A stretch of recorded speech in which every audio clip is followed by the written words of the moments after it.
তোমরা যারা ক্যালকাটা ইউনিভার্সিটির আন্ডারে 6 সেমিস্টার অনার্স কোর্সের ছাত্রছাত্রী আছো এবং তোমাদের বাংলা সাবজেক্টটা মাইনর সাবজেক্ট হিসাবে আছে, তোমাদের জন্য আজকে ক্লাস খুবই গুরুত্বপূর্ণ।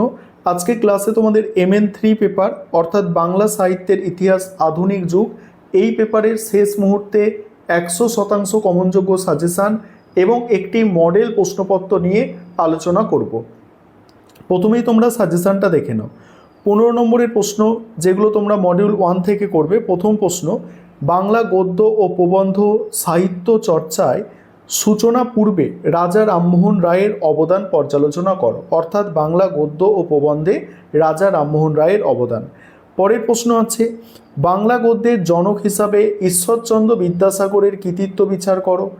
এর সঙ্গেই আছে, তার গদ্যরীতির বৈশিষ্ট্য ও সমাজ সংস্কারমূলক রচনার পরিচয় দাও।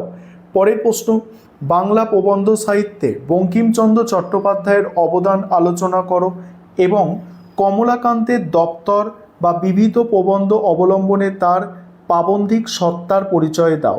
নেক্সট, বাংলা গদ্যরীতিতে বা চলিত গদ্যের প্রবর্তনে দেখো প্রমোদ চৌধুরীর অবদান ও সবুজ পত্র পত্রিকায় ভূমিকা আলোচনা করো।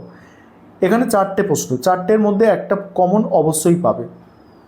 5 নম্বরের প্রশ্ন দেখো মডিউল 1 থেকে, কালীপ্রসন্ন সিংহ ও হুতম প্যাঁচার নকশা গ্রন্থের গদ্যরীতির বৈশিষ্ট্য আলোচনা করো। তারপরে বাংলা গদ্য সাহিত্যে বিজ্ঞান মনস্কতা ও যুক্তিবাদ প্রতিষ্ঠায় অক্ষয় কুমার দত্তের অবদান সংক্ষেপে আলোচনা করো। নেক্সট, বাংলা গদ্য ও জনমত গঠনে দিক দর্শন এবং সমাচার দর্পণ প্রভৃতি সাময়িক পত্রগুলির ভূমিকা আলোচনা করো। এবারে 5 নম্বরের প্রশ্ন এখানে বলতে পারো কম দিয়েছো কেন স্যার? দেখো এখানে একদম শেষ মুহূর্তের সাজেশান এটা, এবং 5 নম্বরের কয়েকটা প্রশ্ন পরীক্ষায় যা সাজেশানই ফলো করো না কেন 2-1টা প্রশ্ন নতুন থাকবে, তাই একদম টপ মোস্ট ইম্পর্টেন্ট প্রশ্নগুলোই তোমাদের জন্য বাছাই করে রাখা হয়েছে, যেহেতু এটা শেষ মুহূর্তের সাজেশান। এবারে মডিউল 2 থেকে কাব্য কবিতা নাটক আছে। সেখানে প্রথম প্রশ্ন, বাংলা মহাকাব্য রচনায় মাইকেল মধুসূদন দত্তের কৃতিত্ব এবং মেঘনাদ বধ কাব্যের বিশেষত্ব আলোচনা করো। নেক্সট, বাংলা কাব্য সাহিত্যে রবীন্দ্রনাথ ঠাকুরের বিবর্তন ও তার গদ্যরীতির বৈশিষ্ট্য আলোচনা করো। তারপরে রবীন্দ্র পরবর্তী বাংলা কবিতায় জীবনানন্দ দাশের স্বাতন্ত্র্য এবং তার কাব্যের চিত্ররূপময়তা ও ইতিহাস চেতনার বিচার করো। নেক্সট, বাংলা নাট্য সাহিত্যের যথার্থ জনক হিসাবে মধুসূদন দত্তের কৃতিত্ব বিচার করো।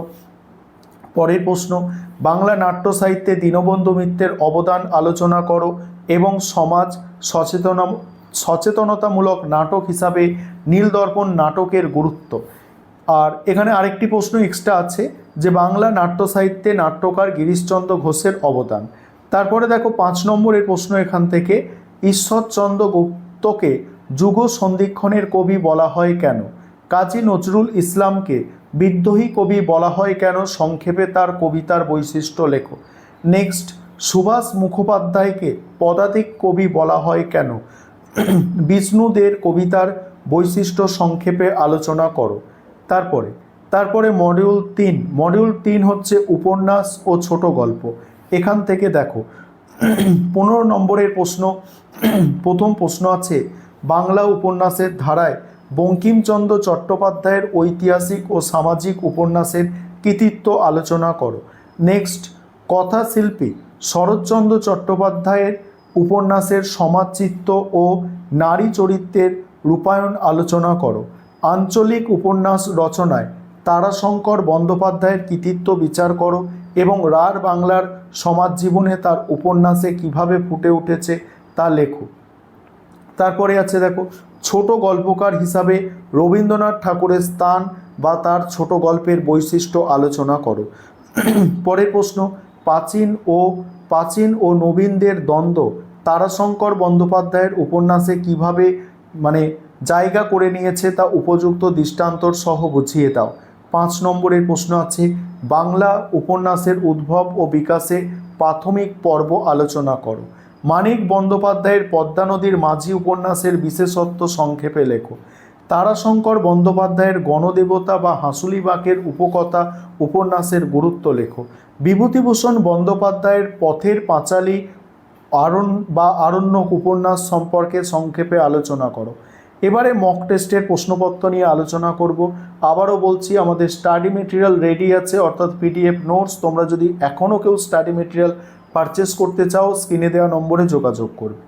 দেখো, ক দাগের প্রশ্ন, বাংলা গদ্যের জনক হিসাবে ঈশ্বরচন্দ্র বিদ্যাসাগরের কৃতিত্ব বিচার করো এবং তার গদ্যরীতির বৈশিষ্ট্য ও সমাজ সংস্কার মূলক রচনার পরিচয়। অথবার প্রশ্ন আছে, বাংলা প্রবন্ধ সাহিত্যে বঙ্কিমচন্দ্র চট্টোপাধ্যায়ের অবদান আলোচনা করো এবং কমলাকান্তের দপ্তর বা বিবিধ প্রবন্ধ অবলম্বনে তার প্রাবন্ধিক সত্তার পরিচয় দাও।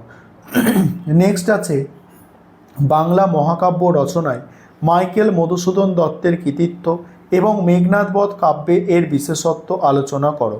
নেক্সট আছে, বাংলা কাব্য সাহিত্যে রবীন্দ্রনাথ ঠাকুরের বিবর্তন ও তার গদ্যরীতির বৈশিষ্ট্য আলোচনা করো। নেক্সট, বাংলা উপন্যাস ধারায় বঙ্কিমচন্দ্র চট্টোপাধ্যায়ের ঐতিহাসিক ও সামাজিক উপন্যাসের কৃতিত্ব।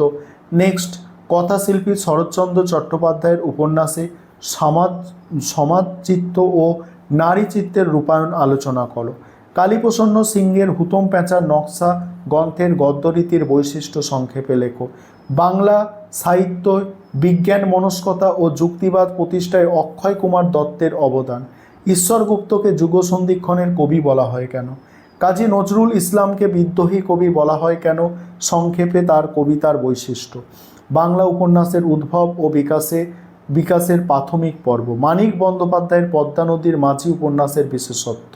এবার 1 নম্বরের প্রশ্ন, যেসব প্রশ্ন এখানে রাখা হয়েছে দেখো, একদম টপ মোস্ট ইম্পর্টেন্ট প্রশ্নগুলোই রাখা হয়েছে।